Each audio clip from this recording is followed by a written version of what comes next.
So I have done another video on why children bedwet. And so these are two remaining points that I did not give on why they do bedwet, and they are equally important. So the next one would be stress. Children, yes, they do get stressed as much as sometimes adults do assume and would even arrogantly, rule it out that there is nothing that is stressing up a child, and there is no need for a child to say that they are stressed. Yes, they do get stressed, and some of the things that stresses our children are one, if they live in a home that is not peaceful.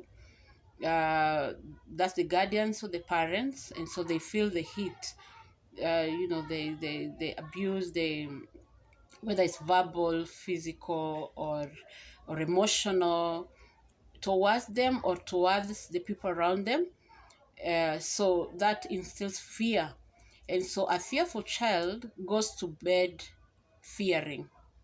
All right, and so that can cause them to bedwet, because they sleep in fear, and also the fear of, I'll be beaten tomorrow. I will bedwet, and then I'll be beaten. So the child goes to bed knowing that, oh, I may. So they extend even the sleeping time. They fear to sleep, first of all, and then at some point in the night they will finally eventually sleep. And that moment when they're sleeping, it is the time that they should have woken up, perhaps maybe to go and release themselves, and they'll find, then they'll wake up to have peed. Okay.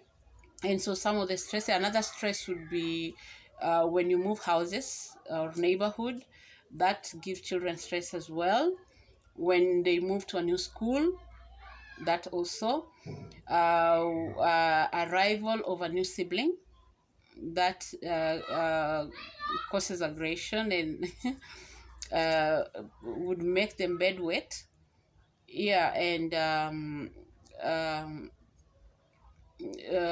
you know, transition from childhood to teenage. There's so many things that happens, and so you find that a child who was not even bedwetting before, they transition into teenage, and then they regress and start bedwetting. It's because a lot is happening in their lives. They want to be understood. Body changes, emotions, and a lot is going on, and so some will regress and go back to start bedwetting. All right, a loss of a loved one, someone they cared for, or trauma of an accident they saw, they had. So there are so many things that stresses children, and so some of these stresses may cause them to bedwet a longer time, or regress and come back to start bedwetting. Another reason would be it could be a medical condition, like UTIs.